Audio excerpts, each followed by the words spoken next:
I'm rising in solidarity with other global leaders because I can see the long-term consequences of this human crisis. While the whole world rushes to fight the spread of the coronavirus, the viruses of ignorance and despair continue to slowly but steadily grow on the sidelines of our lives. Scientists and researchers will most likely succeed in finding a vaccine to COVID-19. Eventually, we will prevail and the virus will be defeated and will retreat. However, our decades of experience have taught us that ignorance and despair are much harder to defeat. Let's be honest. We were not living in a perfect, peaceful world before COVID-19. Our world was already contending with other pandemics. They are called poverty, hunger, unemployment, illiteracy, war, and conflict. COVID-19 is exacerbating these current predicaments exponentially.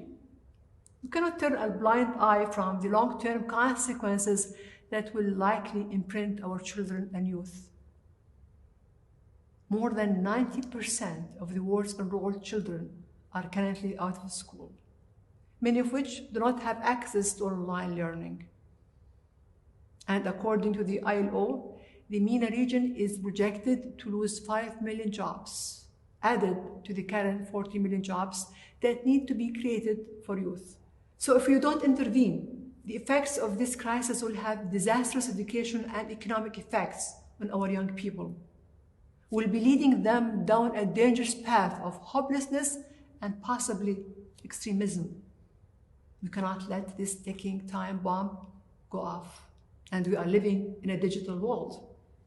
At education above all anesthetic, we are reaching children and youth using online solutions to keep them connected to education resources and employment opportunities. This will help prevent the interruption of learning and the exclusion of young people from the workforce. Let's not waste this moment in time to merely react to combat COVID-19. Let's be proactive and think long-term. Instead of working from fear, we must take this opportunity to narrow the digital gap and bring innovative solutions to our children and youth. It's only when every human being is connected will our digital world be able to preserve our humanity.